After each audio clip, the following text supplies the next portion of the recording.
राजधानी लखनऊ के अलीगंज के पुरनिया में कल जो हादसा हुआ उससे पूरी राजधानी गमगीन है। और अब हम सुबह आज उसी मौके पर पहुंचे हैं जहां पर वो आग लगी थी और स्थिति आपको दिखाने की कोशिश करते हैं कि ये वही बिल्डिंग है जहां पर ये आग लगी थी।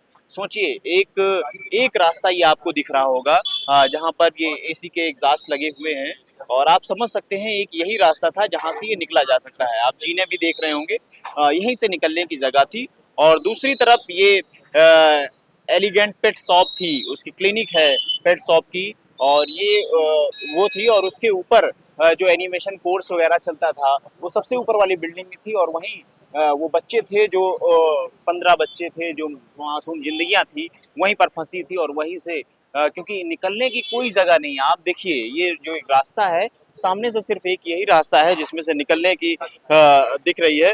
और ये पूरी बिल्डिंग जब जलकर राख हो गई थी तो उसके बाद जो छात्र थे, जब उनको निकलने की जगह नहीं मिली तो वो जाकर बाथरूम में, बताया जा रहा है कि बाथरूम में घुसे, क्योंकि आग की लपटें इतनी तेज थी कि उससे बचने के लिए वो अपने आप को छटपटा रहे थे, उससे निकलने की कोशिश कर रहे थे, लेकिन वो निकल नहीं पा रहे थे। और आज स्थिति देखिए कि क्या स्थिति हो गई है। आप अंदाजा लगा सकते हैं तस्वीरों में कि क्या स्थिति रही होगी जिस समय यहाँ पर आग लगी होगी। ये एक पूरा जो बाहर आप देख रहे हैं अलीगंज पेट शॉप क्लिनिक करके, ये एक था जिसमें यहाँ पर जो जानवर आते हैं उनका इलाज होता था और उनसे जरूरी चीजें मिलती थी। और ऊपर जाने का सिर्फ वो एक वही रास्ता था। उस रास्ते से आप सोचिए, जब इसी जगह पर आग लग जाए तो जो अंदर फंसे होंगे वो कैसे बाहर निकलेंगे। और आग की लपटों ने जब आगे आगे घेर लिया तो पीछे जो फंसे थे और जो ऊपर फंसे थे वो वहीं फंस गए, वो निकल नहीं पाए। और स्थिति ये हुई कि इसमें 15 मासूम जिंदगियां जो थी वो आज जिंदगी और मौत के बीच उनको मौत मिली। और आज उनका परिवार बेहाल है, चिल्ला रहा है, लेकिन उनकी सुनने वाला कोई नहीं है।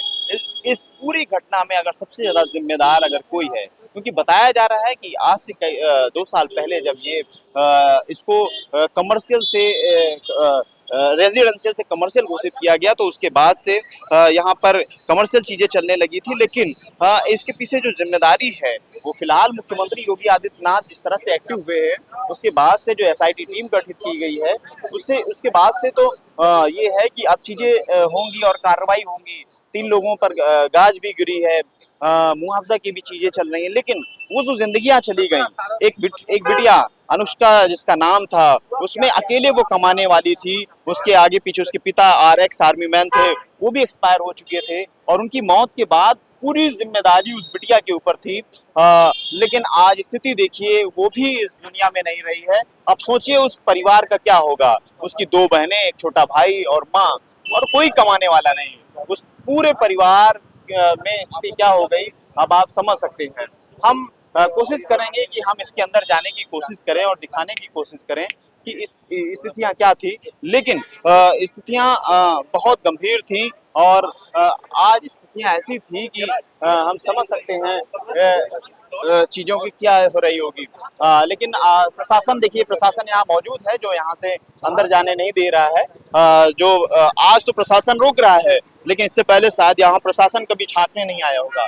आज हम उस मौके की चीजों को दिखाने की कोशिश कर रहे हैं तो आज ये लोग रोकने के लिए तैयारी कर रहे हैं और यहाँ से हटाने की कोशिश कर रहे हैं। लेकिन आज से पहले ना यहाँ पर फायर विभाग आया होगा, ना यहाँ पर पुलिस विभाग आई होगी, ना यहाँ पर एनडीए के लोग आए होंगे, ना यहाँ नगर निगम के लोग आए होंगे। तमाम लोग थे यहाँ पर, आज नहीं आए होंगे, लेकिन यहाँ जाने नहीं दिया जा रहा। कितनी स्थिति आप समझ सकते हैं। और हम लोग यहाँ पर हकीकत दिखाने की कोशिश कर रहे हैं, लेकिन शायद वो अंदर जाने नहीं दिया जा रहा, क्योंकि जिससे जो हकीकत है वो सामने आएगी, जो तस्वीरें हैं वो सामने आएगी। हमारी पूरी कोशिश है कि अंदर की चीजें दिखाएं कि कैसे बच्चे फंस गए थे। और हम जाएंगे भी अंदर, चाहे प्रशासन कितना भी रोका, लेकिन हम उनसे बातचीत करके और अंदर जाने की कोशिश करेंगे और दिखाने की कोशिश करेंगे उन तस्वीरों को जिसके बीच में वो जिंदगियां अटकी थी, जो जिंदगी और मौत से लड़ रही थी। और आज वो जिंदगियां खत्म हो गई हैं, उनका परिवार बदहास है और क्या चीज पुकार गूंज रही होगी। लेकिन आज स्थितियां आप समझ सकते हैं कि उन परिवारों में क्या हो रही है। लेकिन आज फिलहाल अब आने वाले समय में वो जो अधिकारी हैं, वो कर्मचारी हैं, उन पर गाज गिरना तय है, मुख्यमंत्री तय है। लेकिन अब देखना होगा कि स्थितियां क्या होगी। कैमरा पर्सन इनके साथ साहब यादव, जेएमडी न्यूज, लखनऊ।